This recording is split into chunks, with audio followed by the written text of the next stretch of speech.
Hi everyone. I wanted to take you through a bit of the reading today, as we're going to be working on a compressed timeline. Having missed Monday's class, I thought this would be a good way to shave some minutes off of our meeting time on Wednesday. So I'm going to go over the reading today and start with exploratory imagery. So the first thing to say about exploratory imagery is that it's often dual functional. So it's also, what I mean by that is it's also most frequently constitutive or narrative. So exploratory imagery, and this goes for all the categories, but exploratory imagery can also be constitutive or it can also be narrative. This is more, like I said in the previous lecture, a gradient. Not everything is just one thing, nor do they fit into neat, tidy little boxes. So keep that in mind as we're going through it. Another thing to mention is that for imagery to truly be exploratory, it has to have the factor of meaningful complexity. So you could think of unmeaningful complexity in terms of a very complex pattern.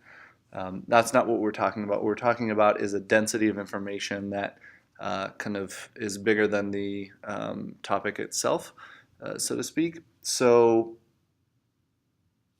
let me pull up one prime existence that Peterson mentions relative to exploratory imagery. So forgive the poor piece, this was meant to be set vertically. But in order for it to be big enough for you to see, I wanted to blow it up as large as possible. So this is one instance of exploratory imagery, and likely in that dual function mentality, probably also constitutive. But it could also possibly be viewed in narrative terms, although we'll get to the differences later. So this is from a very turn of the century newspaper called Bad Manners at the Table, and it's a very dense illustration. It's simplistic because of the mechanical production methods at the time. It's an engraving. I'm sure this took hundreds of hours or whatever it takes to engrave by hand. You printmakers might know better than I, but this functions largely according to Peterson's in the exploratory image category. It's meaningfully complex. There's a lot of stuff going on. There's no single place that you could enter in that is correct or incorrect. There's lots of entry and exit points. So again, another categorical distinction of exploratory imagery. And in terms of the performative aspect of exploring this, or this is acting upon us, this is a bit like a game, right? We have to explore this. We see the scene, we take in the scene, we try and figure out what's going on. There are a number of things, but perhaps we don't quite understand in absence of this what's going on. Maybe we skim just because of hierarchical reading. We encounter this first. Bad Manners at the Table, which provides a bit of a framing methodology for us. So now we kind of know what we might be looking for, and then in true performative aspect, we start playing that game. So our eyes might go back up, might see a dog at a table. That's something I might recognize as bad manners. Somebody drinking from a bowl, bad manners, but I might not quite know what's going on here. So I'll go back to number one, tips back his chair, which I think I'm regularly guilty of. So I might not know some of these because of historical construct, but when I start playing this game, I start trying to guess maybe what's wrong here in light of this particular slight. Now I have a frame of reference of what the parameters are for what the consideration at the time was of bad manners, if you understand what I mean. So feeds a dog, or sorry, eats with his mouth too full, which is a little hard to see here, but he's already has a full mouth and he's trying to put more in. And so it goes back and forth, right? And again, there's no entry or exit point that's right or wrong. I can bounce back to this indices of the bad manners at any point. I can come in at number 10, and these could have, if it weren't for kind of Western European traditions of left to right reading order, this could have just as easily been 1, 2, 3, 4, and so on, as long as they corresponded, of course, to the item that they're describing. And so this is, at least according to Peterson, and I would tend to agree, a really good example of exploratory imagery. So keep that in mind. This seems like it'll be a particularly important category of image function in relation to the historicized posters.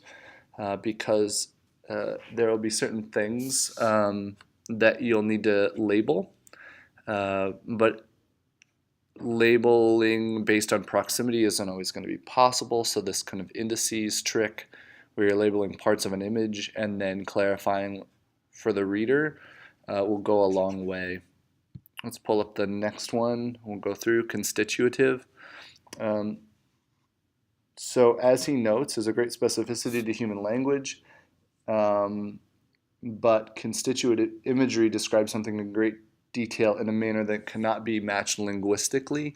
And the thing I always think of when I see this, or when I think of constitutive imagery, are technical diagrams, right? These explosions that defy kind of Cartesian space, that defy how we might be able to lay these out on a table. So this is an isometric drawing of the inside of one particular part of the risograph.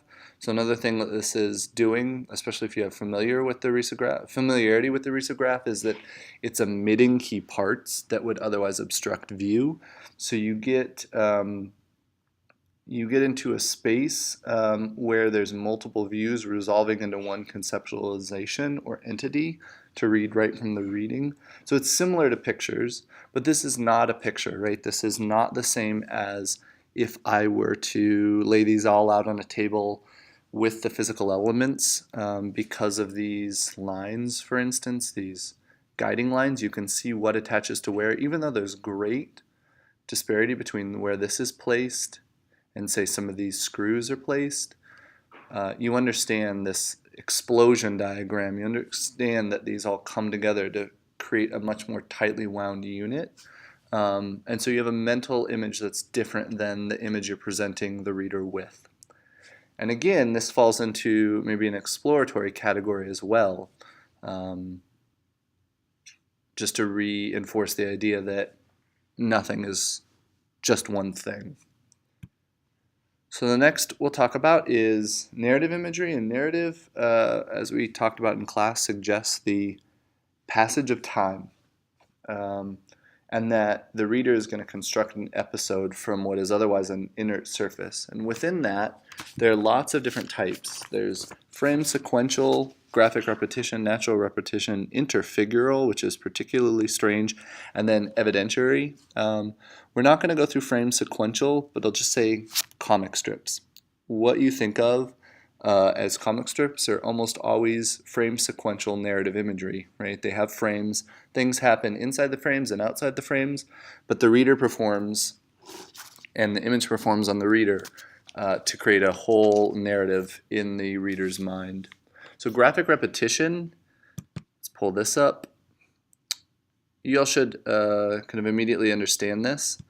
This is a representation, a graphic representation. These aren't photos, these are drawings, and that's what makes it graphic. Silhouetted,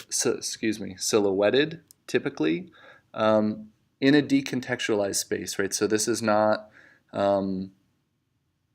with the backdrop of a jungle or some desert scene or something like that. This is decontextualized, and we're focused only on the variety of shapes and silhouettes to suggest that this was a passage of, in this case, hundreds of millions of years, and how we got from point A to point M, or whatever this is alphabetically.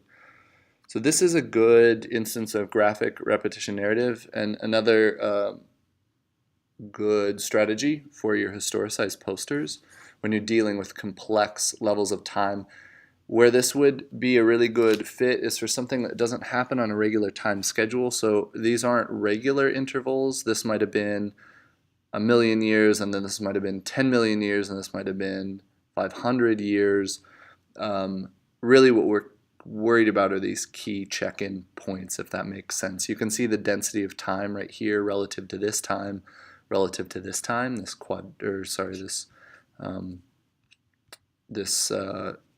trio, and they all have different time scales, but again, the important thing is the milestones as opposed to a metering of time relative to narration. The next one is natural repetition. So this is one of my favorite. I think this came from some sort of Hitchcock film, if I remember right. Um, these are actual figures, photographic usually, but not always. They could be highly detailed drawings or something like that. Um, they don't all take the same form. So if we were to compare this to graphic repetition, these all have relatively the same silhouetted form. They're all in profile view. Whereas this, the figure is changing from a three-quarter view, left and right, respectively, to a straight-on view. I forget the nomenclature for that, but you get the gist. The other thing that's interesting is they're in a natural space or environment. This is one. We understand this as the reader as a single prison cell. She isn't in many cells. This isn't a compilation. This is her progressing over time in the same space, where she goes from, in this case, kind of a made-up woman to someone who is, the lighting's changed, her hair's changed, she has no makeup, right? She's gone through some sort of transformation. That's the natural representation. And it also suggests natural rules of a Cartesian space. So we have the same viewpoint. We can't see behind her or through her, for instance, even though in this instance there is some overlapping moments. I think that's more to suggest the narrative time and less that we're supposed to see into it, like the risograph technical drawing, for instance. So the next narrative that comes up is this Intra Figural. I'll show you the complete one first. And there are entire papers written about this type of drawing. In fact, there's entire papers written about all these different types of narration. They pertain heavily to advertisements, which we'll see in some of the metaphorical imagery, but all of these have full-blown academic research papers devoted to any one of these single topics. This one is called Intra Figural, and we really don't see many of these, if at all, past the medieval period. There were a lot of contextual things that made people far more comfortable with imagery of this type and of this composition. When you think about the type of imagery that people of that age were experiencing, it was always illustrated, and it was always through some sort of religious academic setting where they weren't bound by Cartesian rules of space. Whereas now, when you think of how we encounter imagery, it's almost always photographic, right? So these sort of things don't make sense without a lot of photo manipulation.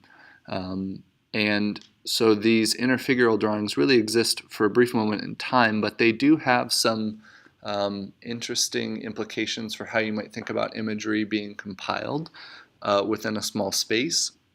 So these changes in time, to read straight from the paper, are represented within a single unrepeated figure. So this figure is unrepeated, and what I mean by that is there's one frame, but there are several things and the passage of time happening in this one frame. And so we'll break this up into steps. I'll bring this over here so we can see it independently. So you could break this up into kind of four moments of time. The first is a moment of violence, right? This dragon has eaten this saint. I think this is called the martyr of Antioch. And the martyr was eaten by this dragon, right? And that's evidenced by, right, her body. If we were just to separate this, her body is inside the dragon. This is her shroud still being consumed in this act of, we'll call number one, an act of violence. Act of two is an act of calm. The martyr is inside the belly of the dragon, right, and has been consumed. That act of violence is over, and we're on to a moment of calm. Another act of violence occurs as evidenced by the blood of the dragon, not of the martyr. She's burst through the dragon's back in an act of kind of, I guess according to the times, some sort of holy or divine intervention. So we have that, and then finally another act of calm. The act of violence is over, as evidenced by her face and her kind of praying pose.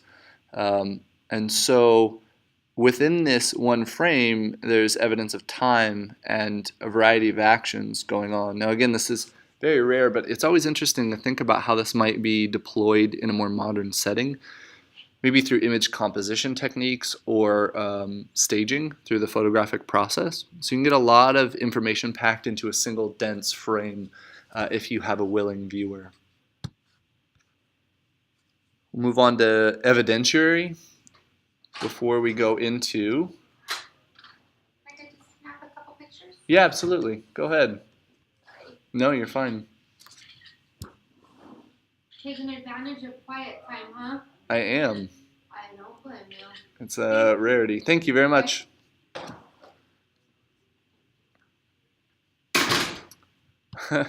All right, so there's no way I'm going back to re-record everything. Somebody from the smoke abatement team came in to snap photos. They didn't think I would be in here. I didn't think they'd be in here, but here we are. So that's what that was about.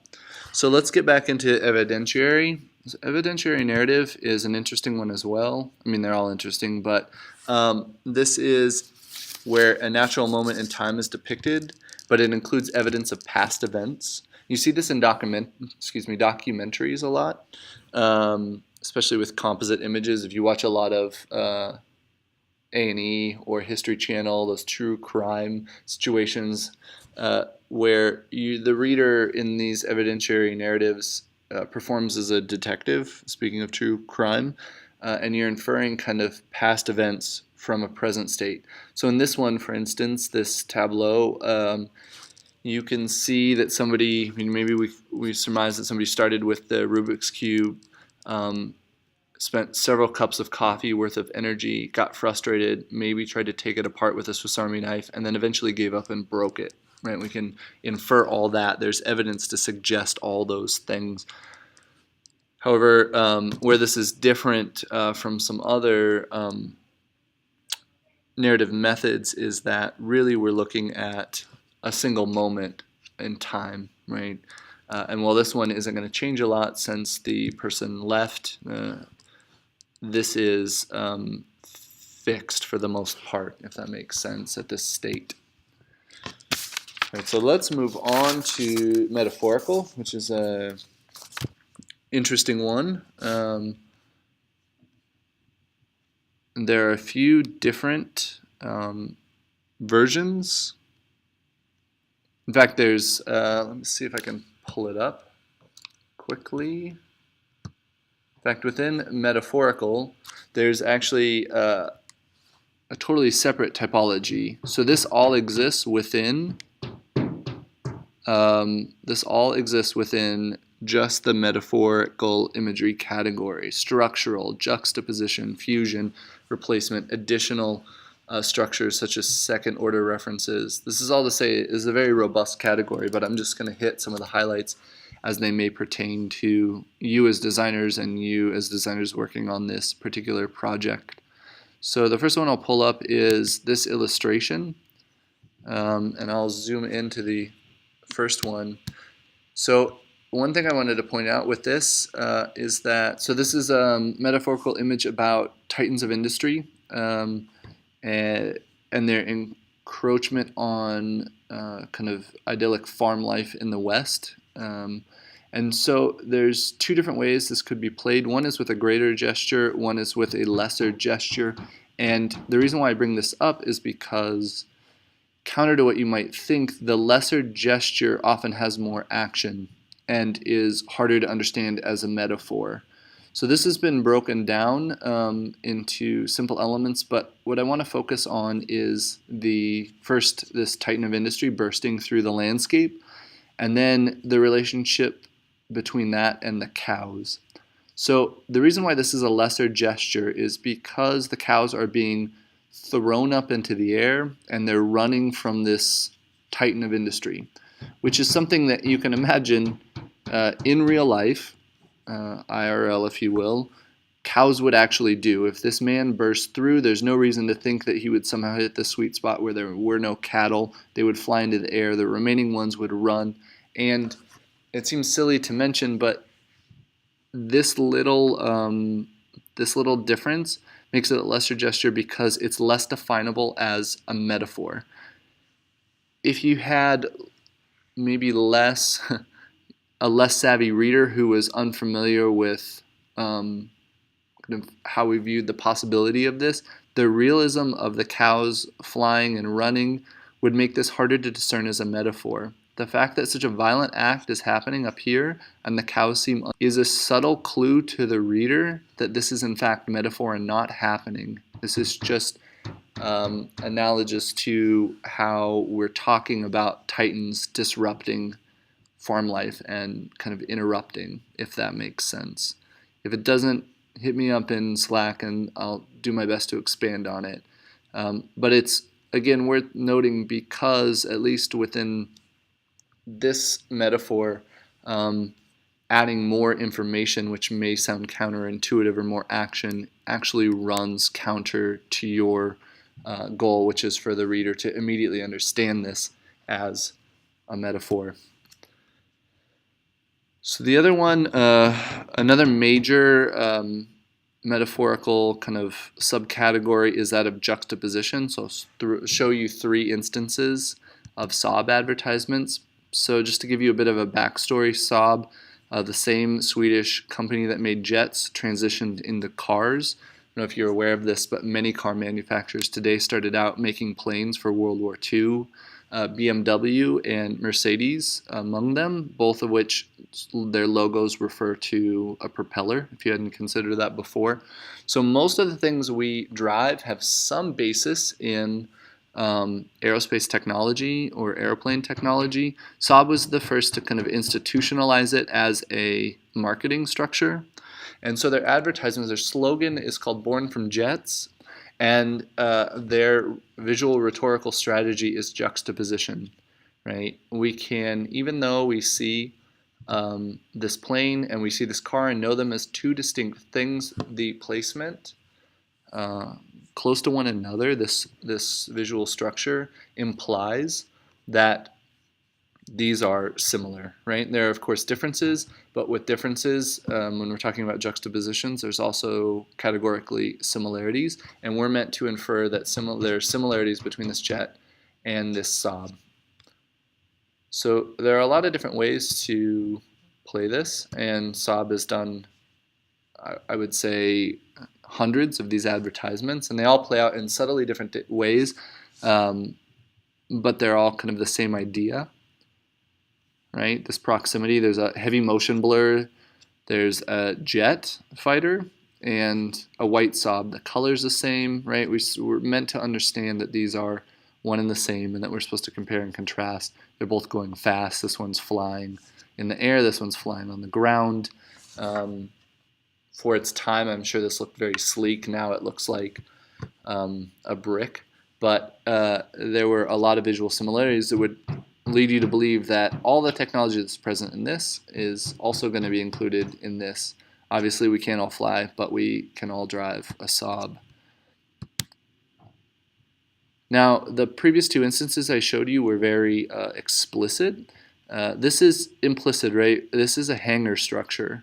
And even if you were to ignore the text, which I think this is probably more pertinent to understanding this, and this is to go back to the idea of exploratory imagery. This might be one of those instances where it's partially exploratory. You might not quite understand the context, but Born from Jets might give you the idea that, oh yeah, a jet is supposed to live in here, but cars do.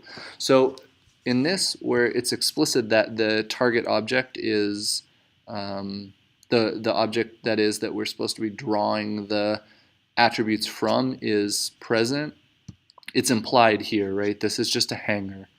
There is no jet, but just the fact that they're in that same space as a jet is enough to infer that these are jet-like vehicles, right? You don't have to read any of this to kind of understand that these are sleek, cutting-edge vehicles relative to jets. So there are a couple more. I'm not going to show visuals for them, but I am going to talk about them briefly. One is comparative imagery. This is simply where you present two or more entities to a reader who then has to assess their similarities and differences. And that can be paired with other categorical models within this typology. So they could be exploratory and comparative, they could be constitutive and comparative. But the idea is you're presenting at least two discrete entities to the reader visually, and then allowing them to compare and contrast. The second is computational imagery, and to read directly from that, it involves the reader in assessing differences in quantity and scale. So you provide, as a designer, the raw material, but the reader must calculate the significance of said material. And so this is often used in addition to text-based rhetoric. This becomes supportive imagery for information design. So if you think of a lot of bar graphs is a pretty weak example, but any sort of infographics that you would stereotypically think of typically fall into this category. We're presenting something that's far more easy to contrast than, say, just raw data. So there are some special cognitive functions. They're very performative. We'll talk about those specifically at another time. But they typically fall into associative, linguistic, and reflexive, and also problematic, which we described. And so we can handle those in a separate lecture. Normally I would do it here, but I think I'm being kicked out. So we can talk about that on Wednesday as kind of an aside when we answer questions about this. Hope that helps. Let me know, as always, if you have any questions. Thanks.